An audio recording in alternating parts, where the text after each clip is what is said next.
Hello everyone. पिछले video में हमने अध्याय 2 तक पढ़ा था। आज हम अध्याय 3 पढ़ेंगे जिसका नाम है पादप जगत या प्लांट किंगडम।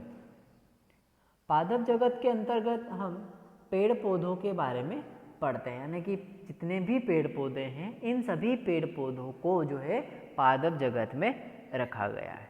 ठीक,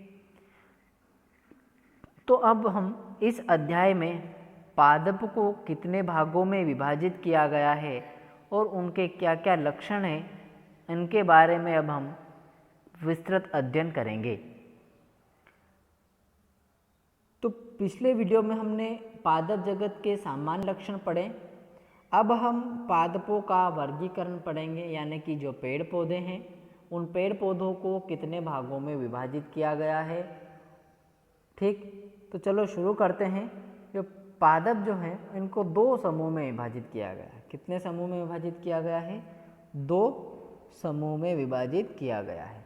पहला है अपुष्पी पादप और दूसरा है पुष्पी पादप। अपुष्पी पादप यानी कि ऐसे पादप जिनमें पुष्प नहीं पाया जाता है, बीज भी नहीं पाया जाता है, अपुष्पी पादप कहलाता है।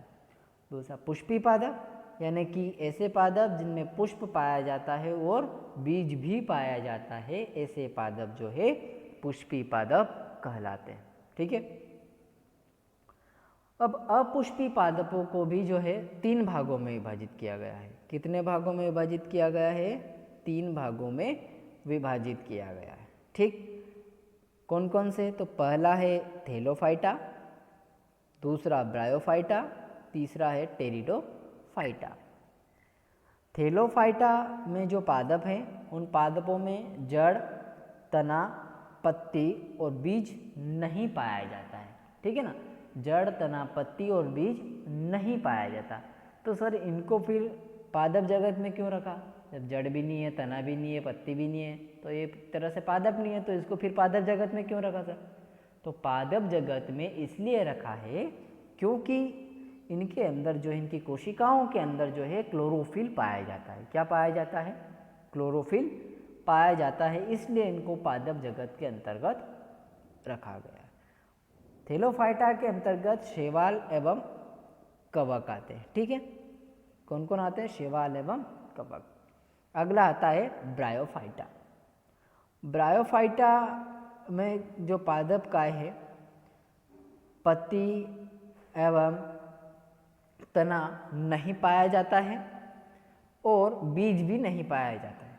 ठीक है ना, पत्ती, तना वगैरह नहीं पाया जाता है, बीज भी नहीं पाया जाता है, लेकिन इनकी अधर सतह पर मूल रोम पाए जाते हैं। ठीक है ना, जिसे मूलाभास या राइजोइड्स कहते हैं। यानी कि ब्रायोफाइटा में क्या पाया जाता है? राइजोइड पाया जाता है। ठीक है ना, और अगला है टेरिडोफाइटा।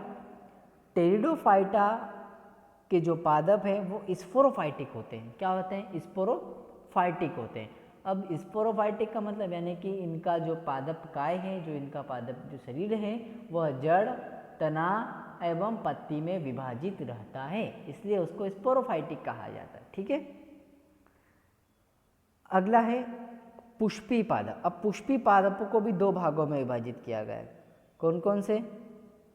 पहला है जिम्नोस्पर्म और दूसरा है एंजियोस्पर्म। जिम्नोस्पर्म यानी कि ऐसे पादप जिनमें जड़, तना, पत्ती पाई जाती है और बीज भी पाया जाता है। ठीक है ना, जड़, तना, पत्ती भी पाई जाती है, बीज भी पाया जाता है, लेकिन बीज के ऊपर बीजावरण नहीं पाया जाता है। ठीक है ना, क्या नहीं पाया जाता है? बीजावरण नहीं पाया जाता है, इसलिए इसको अनावृत बीजी पादप भी कहा जाता है। ठीक है ना, क्या कहा जाता है? अनावृत बीजी पादप भी कहा जाता है। ठीक है, अगला है एंजियोस्पर्म। ऐसे पादप जिनमें जड़, तना, पत्ती भी पाई जाती है और बीज भी पाया जाता है, एंजियोस्पर्म या फिर आवृत बीजी पादप कहते हैं। एंजियोस्पर्म भी 2 भागों में विभाजित है। कौन कौन से? पहला है एक बीजपत्री और दूसरा है द्विबीजपत्री। यानी कि कुल 5 भागों में विभाजित किया गया, यानी कि पादपों को अगर देखें तो मुख्यतः 5 भागों में विभाजित किया गया है। कौन कौन से 5 है? पहला Thallophyta, bryophyta, pteridophyta, gymnosperm, angiosperm. अब हम इन पांचों को एक एक करके अध्ययन करेंगे और इनके लक्षणों के बारे में भी अध्ययन करेंगे। तो चलिए अब हम थैलोफाइटा के सामान्य लक्षण के बारे में पढ़ते हैं। तो थैलोफाइटा के अंतर्गत जो है शैवाल एवं कवक दोनों को रखा गया, परंतु वर्तमान स्वीकृत 5 जगत वर्गीकरण में कवकों को अलग जगत में रख दिया गया, यानी कि जो द्विजगत वर्गीकरण यानी कि जो पुराना वर्गीकरण था उसमें दोनों को रखा गया साथ में, शैवाल और कवक को भी। लेकिन जैसे ही 5 जगत वर्गीकरण आया तो 5 जगत वर्गीकरण में कवक को अलग जगत में रख दिया। ठीक, थैलोफाइटा के अंतर्गत आने वाले समस्त पौधे जो हैं उनमें जड़, तना एवं पत्ती नहीं पाई जाती है। ठीक है ना, जिसे थैलस या सुकाई कहते हैं। ठीक, जड़, तना, पत्ती इनमें नहीं पाई जाती। तो शैवाल, इसके अंतर्गत शैवाल आता है, तो शैवाल के बारे में पढ़ते हैं। तो शैवालों के अध्ययन को एल्गोलॉजी या फाइकोलॉजी कहा जाता है। शैवाल के अंदर अध्ययन को क्या कहा जाता है? एल्गोलॉजी या फाइकोलॉजी कहा जाता है। फाइकोलॉजी के पिता एफी फिश होते हैं, है ना, यानी कि फिश को कहा जाता है, एफी फिश को फाइकोलॉजी का पिता कहा जाता है। फाइकोलॉजी के पिता जो है एफी फिश को कहते हैं। ठीक, शैवालों के सामान्य लक्षण की बात करें तो पहला है जलीय पादप है। ये कैसा है?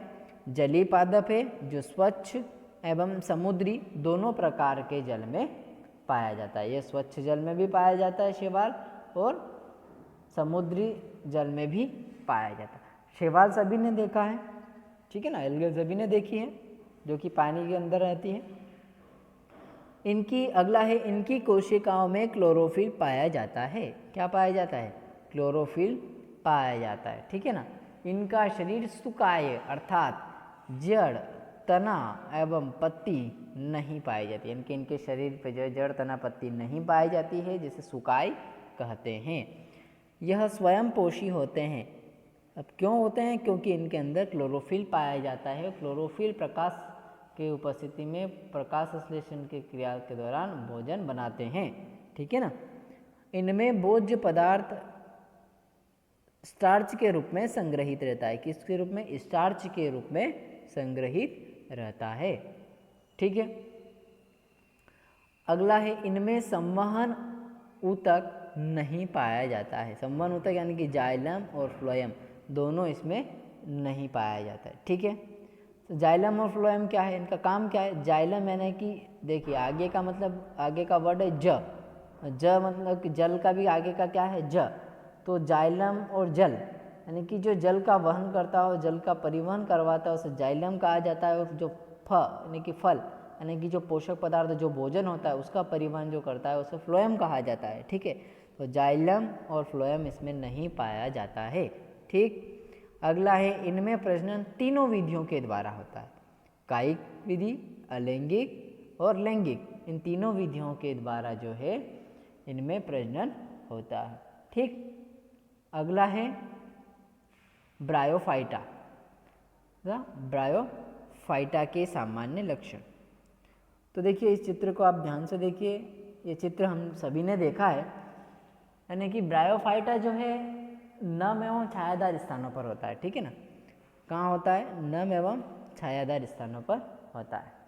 अब ये चित्र देखो, चित्र जो है एक दीवार का है, और दीवार पर जो है ईंट से बनी हुई, और ईंटें जो है बारिश के समय भीग जाती है, और एक थोड़ा उनमें नमी बनी रहती है ना। अब जब उनमें नमी बनी रहती है तो इस प्रकार की जो संरचना आप लोग देखते हैं, तो वो एक ब्रायोफाइटा है ना। क्या है? ब्रायोफाइटा। तो यानी कि यह नम एवं छायादार स्थानों पर उगते हैं। इनकी अधिकांश प्रजातियां जो है का जो पादप शरीर है वो चपटा एवं पत्ती नुमा होता है। कैसा होता है? चपटा एवं पत्ती नुमा होता है। इनमें संवहन ऊतक नहीं पाया जाता है। क्या नहीं पाया जाता है?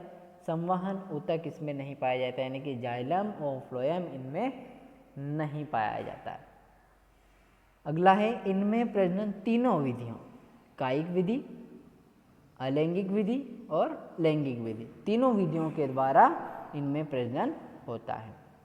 नर प्रजननांग को एंथ्रिडियम और मादा प्रजनन अंग को जो है आर्किगोनियम कहा जाता है। ठीक है, नर प्रजनन अंग को क्या कहा जाता है? एंथ्रिडियम, और मादा प्रजनन अंग को आर्किगोनियम कहा जाता है। ठीक, इनमें निषेचन क्रिया जल की उपस्थिति में संपन्न होती है, यानी कि निषेचन की क्रिया जो है जल की उपस्थिति में संपन्न होती है।